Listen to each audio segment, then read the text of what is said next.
एक इंसान जो आम जिंदगी जी रहा है, जिसने ना कभी सिगरेट पी ना शराब पी, जो किसी तरह के व्यसनों से दूर है, उसे भी कैंसर हो जाता है। तो क्या वजह है ऐसे व्यक्ति में कैंसर होने की? जो आपकी दैनिक जीवनचर्या है वही डिसाइड करती है कि आप कितने स्वस्थ रहेंगे। कैंसर की जो सबसे बड़ी समस्या है is not the treatment, is the awareness. तो क्या कुछ ऐसे लक्षण होते हैं जिनके हिसाब से हम कैंसर को अर्ली स्टेजेस में पकड़ सकते हैं? बात यह है कि इसका कोई लक्षण नहीं होता है। भूख का ना लगना, वजन कम होना, इस पे इमीडिएट अटेंशन देना, या कोई भी चीज़ जैसे खांसी या खाने में निगलने में तकलीफ लगातार रहे तो आपको अटेंशन पे करना है। दर्द नहीं होता कैंसर में। कौन सा कैंसर सबसे ज़्यादा जानलेवा होता है? नंबर के हिसाब से अगर देखा जाए तो शायद आज की तारीख में दुनिया में सबसे ज़्यादा कैंसर लंग है, कैंसर है, तो वो सबसे ख़राब कैंसर उस तरीके से हो जाएगा। लेकिन कुछ कैंसर होते हैं जैसे gastric cancer, pancreatic, gall bladder cancer. ये कैंसर वो है जिनकी बड़ी ख़राब प्रोग्नोसिस है क्योंकि पता ही नहीं चलते। किसी परिवार में एक व्यक्ति को कैंसर डायग्नोस होता है, अब सबसे पहले उसे क्या करना चाहिए? इम्पॉर्टेंट इज़ टू पूरा ट्रीटमेंट करवाएं। कुछ कैंसर सर्जरी से ही ठीक हो जाते हैं, किसी इलाज की ज़रूरत ही नहीं है। कुछ में सर्जरी, रेडियोथेरेपी दोनों देते हैं। इन सब के बावजूद ही वापस आने का सबसे बड़ा कारण तो स्टेज है, दूसरा टाइप ऑफ कैंसर है, तीसरा शरीर की इम्यूनिटी। कैंसर का डेथ से दूर दूर तक कोई लेना देना नहीं है अगर सही तरीके से इलाज हो। Powered by a CSR initiative by USV, your reliable healthcare partner. Co-powered by Subharti University and New India Assurance.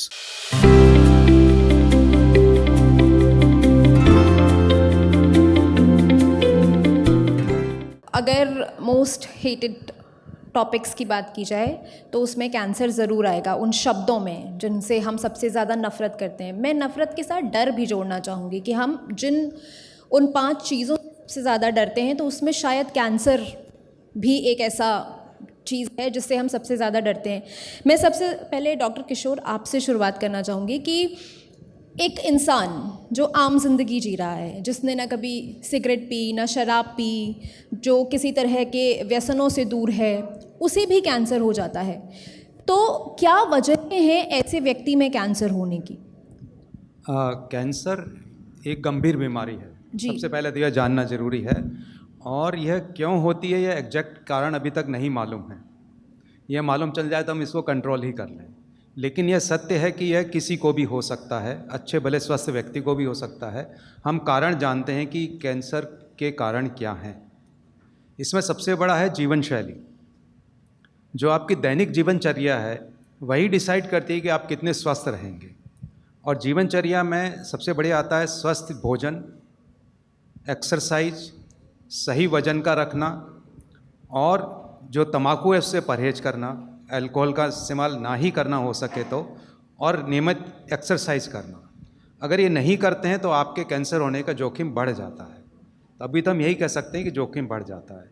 और इनकी वजह से शरीर में जो चेंजेज होते हैं उसमें नॉर्मल कोशिका कैंसर कोशिका में बदल जाती है, जो आगे चल के कैंसर करती है। जी डॉक्टर कृष्णमूर्ति, जैसे कि डॉक्टर किशोर ने बताया कि क्या क्या कारण हो सकते हैं। जो लोग नशा नहीं करते हैं, जैसे मान लीजिए मेरा कोई कलीग है या दोस्त है, वो अगर स्मोक कर रहा है, मैं वहाँ साथ में खड़ी हूँ, मैं स्मोक नहीं कर रही हूँ, तो वो कहीं ना कहीं क्या वो मुझे भी इम्पैक्ट करेगा। और एक और चीज़, वेप को लेकर के ये कहा जाता है कि शायद ये उतना डेंजरस नहीं होता, हालांकि हम किसी भी तरह के धूम्रपान को बढ़ावा नहीं देते हैं। तो क्या ये 2 चीज़ें हैं? मैं एक्चुअली इसलिए थोड़ा थोड़ा मुस्कुराने लगा था क्योंकि मैं ये चाहता हूँ ऐसा ना हो कि मैं कोई जवाब दूँ और जो लोग धूम्रपान नहीं करते हैं वो कहें कि इससे अच्छा तो हम ही कर लेते हैं। कि स्मोक करता है तो उसका लंग कैंसर और बाकी कैंसर्स होने के चांसेस बढ़ जाते हैं।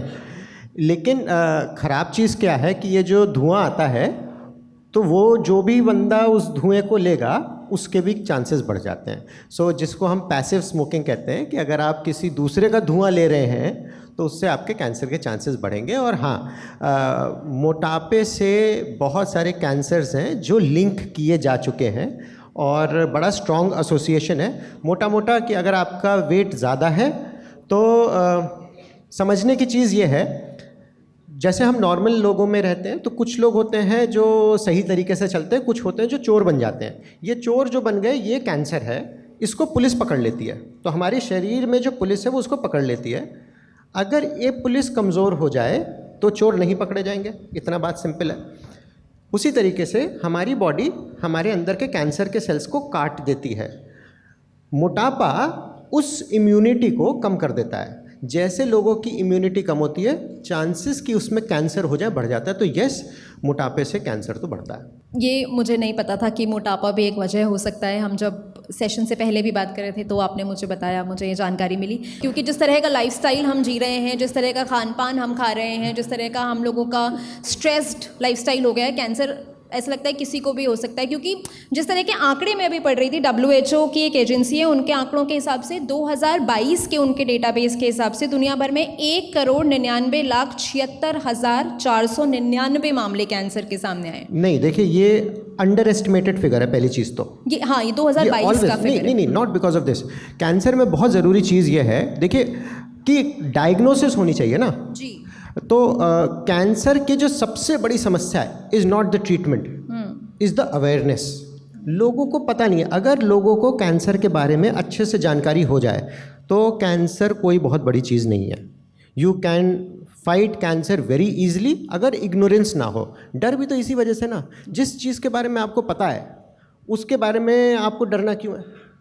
तो लोगों को पता नहीं है इसलिए डर है। Subharti University, one of the leading universities of North India. Exciting college life and top placements. Join Subharti University, Meerut. तो डॉक्टर किशोर, जैसे आपने बताया कि क्योंकि डायग्नोसिस नहीं है इस वजह से डर है, तो हम क्या करते हैं, हम अगर कंप्लीट हेल्थ चेकअप की बात करें तो हम कुछ ऐसे टेस्ट करवा लेते हैं जो पैकेजेस में आते हैं, और वो टेस्ट करवा के हमें लगता है कि अच्छा ये सब ठीक आया तो अब हम फिट हैं। लेकिन बहुत सारे ऐसे टेस्ट हैं जो हम मिस कर जाते हैं, जिससे हमारी इस तरह की बीमारियाँ जिसमें कैंसर भी आता है वो पकड़ में नहीं आती, और यही कारण ज़्यादातर मामलों में आखिरी स्टेजेस में जाकर के कैंसर का पता लगता है।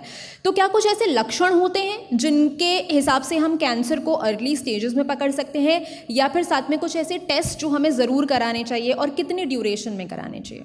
तो आपने 2 प्रश्न पूछे हैं, कैंसर के टेस्ट और कैंसर के लक्षण। कैंसर एक ऐसी बीमारी है जो सामान्य बीमारियों से अलग है। खांसी जुकाम बुखार होता है, ठीक हो जाता है, लेकिन कैंसर ठीक नहीं होता है जब तक पूरा ढंग से इलाज ना कराया जाए। और इसमें दूसरी ख़राब बात यह है कि इसका कोई लक्षण नहीं होता है। जैसे आम बीमारी होती है वैसे ही ये प्रेजेंट करता है, वैसे ही आपका वज़न कम होना शुरू होता है, भूख लगना कम हो जाता है, जिस जगह होता है उस जगह पे दर्द करता है। तो इसको अगर जनरल पब्लिक के लिए हम समझे तो कॉशन अप, ये मीम है जो गूगल कोई भी करेगा तो आराम से पता चल जाएगा। कॉशन अप में चेंज इन मोल और वार्ट या इस तरह से करके 7 सिम्टम हैं जो समराइज किए गए। ये सामान्य लक्षण है। जिस जगह का होगा उस जगह के लक्षण करेगा। जैसे लंग का होगा तो खांसी करेगा, मुंह में बलगम में खून आएगा। पेट का होगा तो वो खाने के बाद पेट फूलेगा या दर्द होगा। रेक्टम का होगा तो ब्लड आएगा, लैट्रिन। इस तरह से जनरल लक्षण होंगे जिस जगह का होगा। लेकिन सामान्य लक्षण जो सब में कॉमन है, भूख का ना लगना, वज़न कम होना, इस पे इमीडिएट अटेंशन देना, या कोई भी चीज़ जैसे खांसी या खाने में निगलने में तकलीफ़ लगातार रहे तो आपको अटेंशन पे करना है। तो अवेयरनेस, इसमें जो सर ने कहा था कि अवेयरनेस सबसे ज़रूरी है। अगर आप अवेयर होंगे तो बॉडी में जो भी चेंज हो रहा है जल्दी पिकअप करेंगे और फिजिशियन या सर्जन से जल्दी से कंसल्ट करेंगे। दूसरा जो था कि करना क्या है, 3 मेन हमारे कैंसर हैं, सर्विक्स का, ब्रेस्ट का, मुंह या गले का और लंग्स का। ये इसमें से 3 के लिए, जैसे ब्रेस्ट के लिए मेमोग्राफी है, 50 साल की उम्र तक एक बार मेमोग्राफी करवाना ज़रूरी है अगर आप ब्रेस्ट कैंसर को पकड़ना चाहते हैं, ये मिनिमम है। सर्विक्स के लिए 35 साल की उम्र तक एक बार HPV टेस्टिंग स्मीयर की कराना ज़रूरी है। ओरल कैविटी के लिए तो आप रोज़ ब्रश करते टाइम खुद भी देख सकते हैं कि मुंह में कुछ चेंजेस तो नहीं हो रहे, वाइट पैचेज या रेड पैचेज या कहीं कोई छाला या कुछ। लंग का अभी तक कोई टेस्ट नहीं है, उसके लिए आपको ध्यान रखना पड़ेगा कि कब बलगम में खून है या खांसी, परसिस्टेंट कफ जो है उसके लिए अटेंशन पे करना पड़ेगा, स्पेशली अगर आप स्मोकर हैं तो। ओके। इसमें एक क्योंकि जांचों से संबंधित बहुत सारे मिसकंसेप्शंस हैं। एक बार एक डॉक्टर और मरीज़ होते हैं, तो डॉक्टर आता है, मरीज़ को कहता है आपके पास एक ख़राब बात है, एक बैड न्यूज़ है, एक बहुत ख़राब न्यूज़ है, पहले क्या सुनना चाहेंगे? तो उसने कहा पहले आप ख़राब न्यूज़ बताइए। तो डॉक्टर साहब कहते हैं कि आपकी जांचों में आया कि आपके जीने के लिए केवल 24 घंटे बचे हैं। मरीज, हैं 24 घंटे? मैं 24 घंटे में? डॉक्टर साहब इससे ख़राब चीज़ क्या हो सकती है? ये रिपोर्ट कल आई थी ना। तो मेरा ही कहना है, देखिए ऐसा नहीं होता ये, क्योंकि मैं एक बार न्यूज़ में देख रहा था तो एक व्यक्ति थे जो कह रहे थे कि आपको जांच करानी ही नहीं चाहिए, क्या पता कैंसर निकला है। अरे तो डॉक्टर ने थोड़ा ना डाल दी वहाँ पे। तो रेगुलर गेटिंग इन्वेस्टिगेशंस, लेकिन जांचों में समस्या क्या है, जो लोग जांचें हेल्थ चेकअप के नाम पे कराते हैं, कंप्लीट हेल्थ चेकअप में, वो किसी भी तरीके से रिकमेंडेड नहीं है। उसमें से बहुत थोड़ी सी चीज़ें होती हैं जो आपको करानी चाहिए। और जैसा सर ने कहा, कैंसर में कुछ कैंसर ऐसे हैं जो ज़्यादा होते हैं, जैसे breast cancer, lung cancer, colon cancer, cervical cancer. Cervical मतलब महिला के अंग का, जेनाइटल एरिया में। उनके लिए बड़े साफ रिकमेंडेशन है कि इतने साल के ऊपर के लोगों को ये जांचें कराने चाहिए। जिन ब्रेस्ट कैंसर के लिए 40 साल से अगर कोई ऊपर की महिला है तो उनको अपने चेस्ट का एक्सरे कराना चाहिए, जिसे मैमोग्राफी कहते हैं, जिसे ब्रेस्ट का एक्सरे कहते हैं। उसी तरीके से महिला अंग के लिए उनको एक जांच दूसरी करानी चाहिए। तो बड़े फिक्स रिकमेंडेशन है, कोई छुपी चीज़ नहीं है। अगर आप सही तरीके से कराएंगे तो कैंसर डायग्नोस होगा और सही समय पर डायग्नोस होगा। मतलब अगर शुरुआती स्टेज में कैंसर का पता चल जाए तो ये कम्प्लीटली, तो उसका प्रोग्नोसिस मतलब आउटकम अच्छा होता है। लेकिन कैंसर में एक और चीज़ समझने की है, कैंसर एक जेनरिक टर्म है। एक बहुत बड़ा सा गुब्बारा है जिसके अंदर छोटे छोटे गेंद हैं, हर गेंद अलग टाइप की है।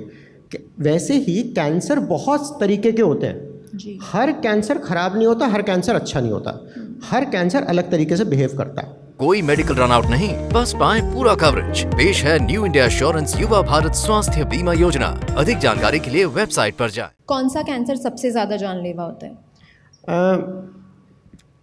अब इसमें दो तरीके से हो सकता है। जैसे लंग कैंसर है, नंबर के हिसाब से अगर देखा जाए तो शायद आज की तारीख में दुनिया में सबसे ज़्यादा कैंसर लंग कैंसर है, तो वो सबसे ख़राब कैंसर उस तरीके से हो जाएगा। लेकिन कुछ कैंसर होते हैं जैसे gastric cancer, pancreatic, gall bladder cancer, ये कैंसर वो है जिनकी बड़ी ख़राब प्रोग्नोसिस है, क्योंकि पता ही नहीं चलते। किसी के ब्रेस्ट में कैंसर हुआ तो उसको फील हो जाएगा ना। तो ये वो कैंसर है, क्योंकि कैंसर में एक इम्पॉर्टेंट चीज़ जो हम बात कर रहे थे कि कैसे पता चलता है, एक इम्पॉर्टेंट चीज़ है, कैंसर जनरली दर्द नहीं करता। आप अगर मरीज़ की तरह मेरे पास आ रहे हैं तो ज़्यादातर चांस है कि आपको किसी ना किसी तरीके से दर्द हो रहा होगा कि आप मेरे पास आएंगे, तभी तो आप डॉक्टर के पास जाते हो। दर्द नहीं हो रहा तो मेरी ज़िंदगी सही चल रही है ना, क्यों मैं डॉक्टर को उसकी फ़ीस दे दूँ। तो दर्द नहीं होता कैंसर में। कैंसर में ज़्यादातर में दर्द बड़ा लेट होता है, तो ये ख़राब चीज़ है। तो मान लीजिए कि किसी परिवार में एक व्यक्ति को कैंसर डायग्नोस होता है, अब सबसे पहले उसे क्या करना चाहिए? ऑफ कोर्स डॉक्टर के पास जाना चाहिए, पर वो सही डॉक्टर चुनना, किसके पास जाना है, कैसे इसका ट्रीटमेंट आगे बढ़ाना है, इस पे क्या कर सकते हैं? सबसे पहले तो भैया एक बार मंदिर जाना चाहिए। बिकॉज मैं ये नहीं कह रहा 2 + 2 = 4 is not true in medical field. मैं किसी व्यक्ति का, जैसे कि आप भी वैसी चाय बनाएं, मैं भी वैसी चाय बनाऊं, हम जब दूसरे को पिलाएंगे तो ज़रूरी नहीं है दोनों को चाय अच्छी लगेगी। उसी तरीके से हम भले ही अपना बेस्ट ट्रीटमेंट दें, हर मरीज़ का रिस्पॉन्स वैसा नहीं होगा। So there is some element of God which we do not know, लेकिन है। डॉक्टर सब अच्छे हैं, बट जनरली ऐसे सेटअप्स जिसमें सारा ट्रीटमेंट हो सकता है, क्योंकि इसमें प्रॉब्लम क्या होती है, मरीजों के साथ क्या होता है, मान लीजिए कहीं पे कैंसर हो, उन्होंने उसका ऑपरेशन करा दिया, अब उनके दिमाग में है कि मैंने ये कैंसर तो शरीर से हटवा दिया, अब इसका ट्रीटमेंट क्या है, अब ट्रीटमेंट कंप्लीट, वो आगे का ट्रीटमेंट नहीं कराएंगे और वो कैंसर दोबारा हो जाएगा 6 महीने में, 1 साल में, 2 साल में, और अब ज़्यादा ख़राब तरीके से होगा। तो इम्पॉर्टेंट ये है कि डॉक्टर तो सारे अच्छे होते हैं, कौन डॉक्टर चाहेगा कि मेरा मरीज़ सही ना हो। इम्पॉर्टेंट इज़ टू पूरा ट्रीटमेंट करवाएं। जैसे कि ब्लैडर कैंसर होता है, पेशाब की थैली का कैंसर हो गया, मरीज़ आता है कि पेशाब में खून आ रहा था, उसका हमने मान लीजिए ऑपरेशन कर भी दिया दूरबीन से जाके, अब वो घर में बैठ गया कि मेरा तो काम हो गया। एक्चुअली में उसका ट्रीटमेंट तब तक कंप्लीट नहीं है जब तक वो कीमोथेरेपी ना करवाए। एंड सबसे ज़्यादा कॉमन तो शायद सर ब्लैडर कैंसर में कि वापस आ जाते हैं 6 महीने में, क्या कीमोथेरेपी कराई? नहीं, हमने नहीं कराई। So completion of treatment is very important. Doctor की चॉइस मुझे नहीं लगता कि कोई बहुत ज़्यादा मायने रखती है। Almost all doctors are good. Okay, जैसे आपने बोला कि ट्रीटमेंट, डॉक्टर किशोर, कई बार ऐसे होता है कि कीमोथेरेपी करवाने के बाद भी और ट्रीटमेंट कंप्लीट करवाने के बाद भी रिलैप्स हो जाता है कैंसर कई पेशेंट्स में। देखिए, मैंने इसीलिए कहा था भगवान को एक बार याद करना बहुत ज़रूरी है। Everything is not in our hand sir. तो क्या वजह होती हैं उसकी? देखिए इसको हम शुरू से अगर देखें तो वेस्ट या डेवलप्ड कंट्रीज़ में 90% केसेज स्टेज 1 में होते हैं और वहाँ क्योर रेट 90% है। हमारे यहाँ 70% एडवांस स्टेज में होते हैं और हमारी क्योर रेट लगभग 60% है। तो 100 में से हम 60 अभी भी ठीक कर रहे हैं एडवांस स्टेज में होते हुए भी। कौन ठीक होगा, कौन रिलैप्स करेगा, यह पहला तो स्टेज पे, जितनी ज़्यादा बढ़ी हुई स्टेज होगी उतने ज़्यादा चांसेस रिलैप्स के होंगे। दूसरे किस टाइप का कैंसर है। कुछ कैंसर सर्जरी से ही ठीक हो जाते हैं, किसी इलाज की ज़रूरत ही नहीं है। कुछ में सर्जरी रेडियोथेरेपी दोनों देते हैं और लगभग 50% में कीमोथेरेपी भी देनी पड़ती है। इन सब के बावजूद ही वापस आने का सबसे बड़ा कारण तो स्टेज है, दूसरा टाइप ऑफ कैंसर है, तीसरा शरीर की इम्यूनिटी है। इन सब इलाज से हम सेल्स को 10⁵ तक कम कर देते हैं, मतलब कुछ हज़ार सेल ही बॉडी में रह जाते हैं, जो बाद में बॉडी की इम्यूनिटी कम करती है। जो अभी हमारा सबसे नंबर 1 मेडिकल जर्नल है new England journal of medicine, उसमें एक अभी रिसर्च आर्टिकल आया कोलन कैंसर के ऊपर। उसमें जिन मरीजों को एक्सरसाइज कराई गई उसमें रिलैप्स रेट काफ़ी कम हो गया, 1/3 से भी ज़्यादा कम हो गया।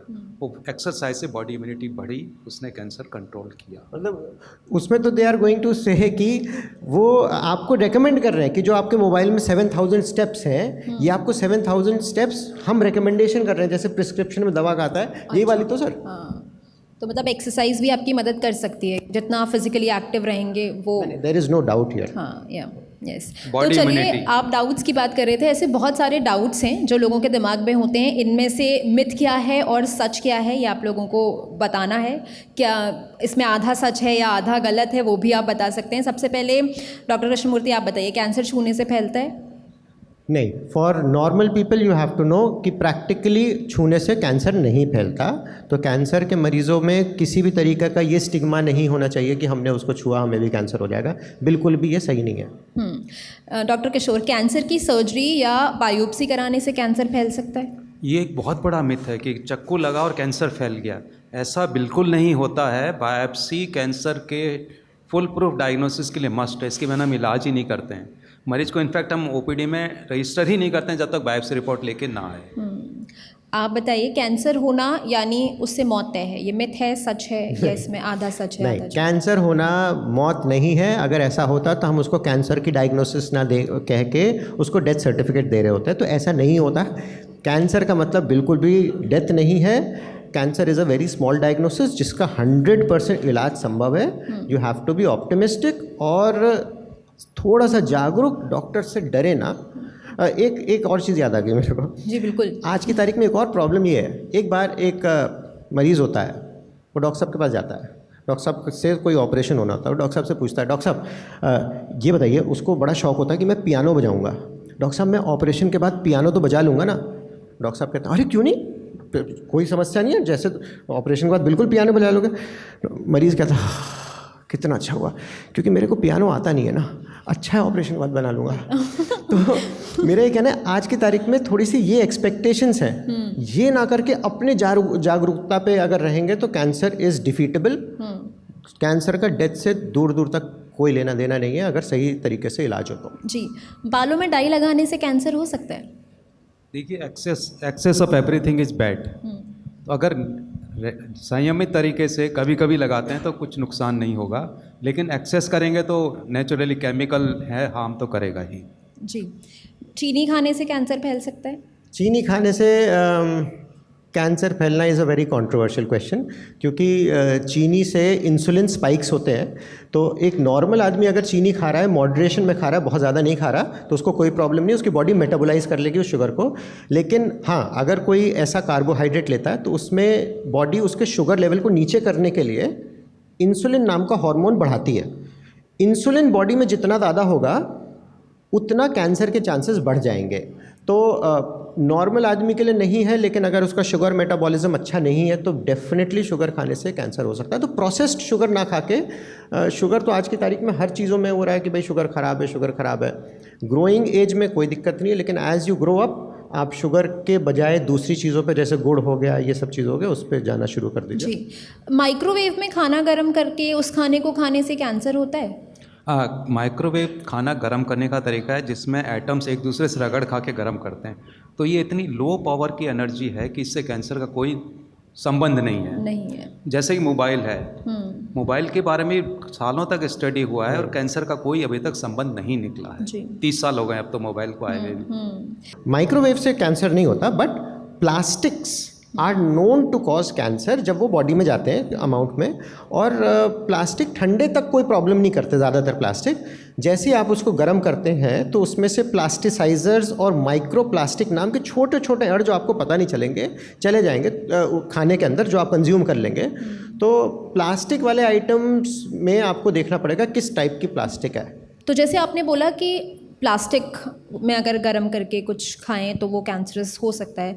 तो जैसे पानी की बॉटल आती है, जो पैकेज्ड पानी हम पीते हैं, अब वो ज़रूरी नहीं है हमेशा एक तरह के टेम्परेचर में ही रखा हो। वो बॉटल्स धूप में भी ऐसी ही पड़ी रहती हैं, वो प्लास्टिक गर्म हो रही है, तो क्या वो पानी पीना भी नुकसानदायक होता है? मैं इस क्वेश्चन को 2 पार्ट्स में डिवाइड करता हूँ। General use of plastics, we are in a world and ये पूरी दुनिया हमारी रिस्पॉन्सिबिलिटी हमारे घर तक नहीं है।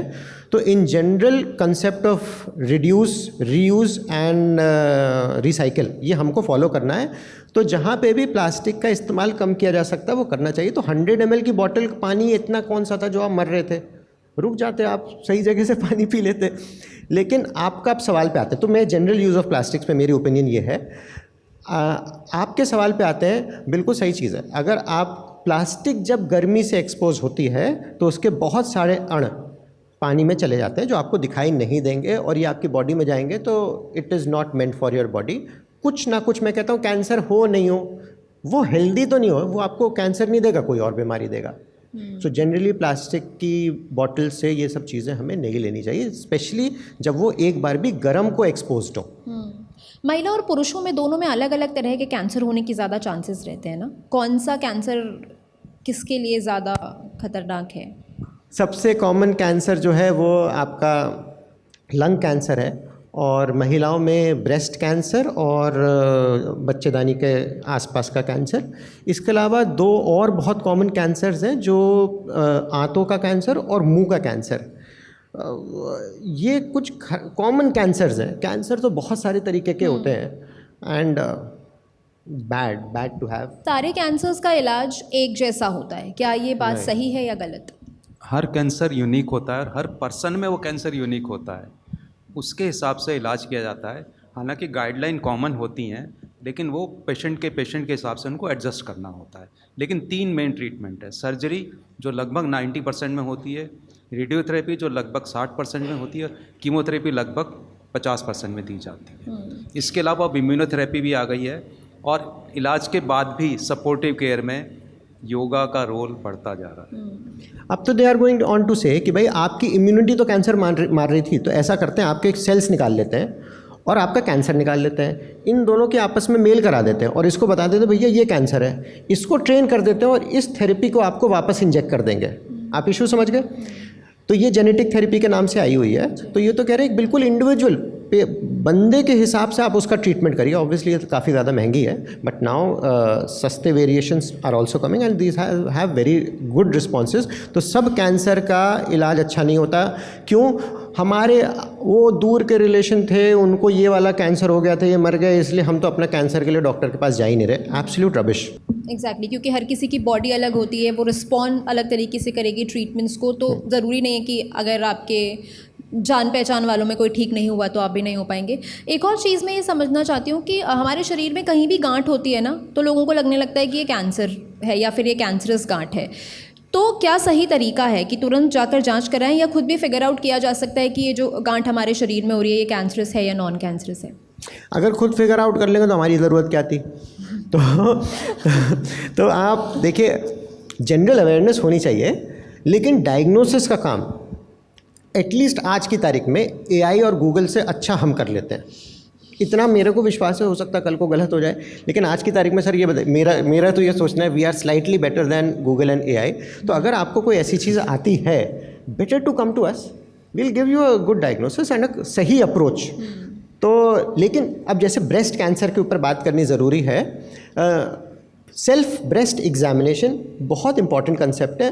और महिलाओं को सीखना पड़ेगा। तो अगर वहाँ पे कोई भी गांठ होती है, मैं नहीं कह रहा वो कि कैंसर है, लेकिन एक बार जाके पता करा लीजिए ना। मन में कैंसर से ज़्यादा चिंता नहीं होनी चाहिए। आप सुबह से रात तक केवल चिंता कर रहे हैं तो क्या पता कल को कैंसर हो ही जाए। Cancer is not a common diagnosis, but awareness is must. It is important. Doctor Kishore, आपके पास तो अलग अलग तरीके के पेशेंट्स आते होंगे। एक वो जो कैंसर से तो जूझ ही रहे हैं, लेकिन वो पॉजिटिव अप्रोच के साथ आए हैं कि हाँ मैं इलाज कराऊंगा और ठीक हो जाऊंगा या हो जाऊंगी। एक जो है वो पहले से ही थका हारा आया है कि भाई अब तो मैं मरने ही वाला हूँ क्योंकि मुझे कैंसर हो गया है, क्योंकि जिस तरह का डर इस बीमारी के आसपास पैदा किया गया है। तो क्या वो दोनों में जो सही होने का रेट है या रिस्पॉन्ड करने का रेट है किसी भी ट्रीटमेंट की तरफ, वो अलग अलग आपने कभी ऑब्जर्व किया है कि ऐसा होता है, क्या इन चीज़ों का असर पड़ता है? डिप्रेशन कैंसर पेशेंट में बहुत ज़्यादा कॉमन है। 70 to 80% डिप्रेशन और कैंसर साथ साथ में होता है। तो अटेंशन हम डे 1 से पे करते हैं कि ट्रीटमेंट एक तरफ है, सपोर्टिव केयर में पेन एंड पैलेटिव केयर, जिसको भी सिम्टम ज़्यादा होते हैं वो भी साथ साथ शुरू करते हैं। और ये डेफिनेटली आपका ऑब्जर्वेशन सही है कि जो ज़्यादा पॉजिटिव होता है उसका रिजल्ट भी पॉजिटिव होता है, क्योंकि डायरेक्टली इम्यूनिटी का रिलेशन आपकी विल पावर से है। आप पॉजिटिव रहेंगे तो आपके सेल्स एक्टिव रहेंगे और लास्ट के जो थाउजेंड्स ऑफ सेल्स हैं उनको किल करने में हेल्प करेंगे। जी। An apple a day keeps the doctor away, अगर आपका निशाना अच्छा है। ठीक है, तो मेरा ये कहना है कि पॉजिटिव अगर आप हैं तो आपकी इम्यूनिटी अच्छी होगी, और अच्छी इम्यूनिटी अगर मेरे मरीज़ जो खुश होते हैं उनको मेरे को पेन की मेडिसिन भी कम देनी पड़ती हैं। So a happy patient is a happy doctor, is a happy outcome. जी। जाते जाते आप दोनों 5-5 चीज़ें ऐसी बताते जाइए, हमारे लाइफस्टाइल चेंजेस जो हमें करने चाहिए, जो कैंसर से हमें दूर रखने का काम कर सकते हैं। पहला चीज़ है कैंसर के बारे में जानकारी, मतलब कैंसर से डरना नहीं है, उसके बारे में जानकारी करनी है। आप दुश्मन को जितना अच्छी तरह जानेंगे उतने जल्दी उसको हरा पाएंगे। दूसरा हेल्दी लाइफ स्टाइल है। लाइफ स्टाइल में 3 चीज़ें आती हैं: fresh fruit and vegetable, not taking alcohol, and keeping the dairy product at minimum, and avoiding the taking the non-veg in a minimum way, or taking the whole grain in the meal. Third is maintaining the weight and doing the moderate exercise. That way, healthy lifestyle you can prevent the cancer.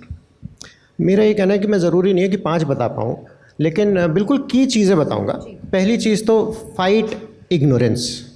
WhatsApp और इन सब चीज़ों की 10 चीज़ों पे मत विश्वास करिए। अगर आपको जागरूकता होगी तो कैंसर कोई बहुत बड़ी बीमारी नहीं है। दूसरा, आयुर्वेद को आप दवाई और इस हिसाब से मत लीजिए। इट इज़ अबाउट लाइफस्टाइल, जो सर कह रहे हैं कि आपकी लाइफस्टाइल बेटर होनी चाहिए। और तीसरा, पॉजिटिव एटीट्यूड इन लाइफ। ये 3 चीज़ें मेरे हिसाब से अगर हम अपने जीवन में मॉडिफाई कर लें तो we'll have a better life. एक tobacco should not be used, और यूज करें तो quit as early as possible. This is a very big factor in cancer in India. About 43% of the cancer are due to tobacco. Thank you so much doctor Kishore, thank you so much doctor Krishnamurthy इस insightful session के लिए। मैं उम्मीद करती हूँ आपके भी सभी सवालों के जवाब यहाँ पर इस सेशन में मिल गए होंगे।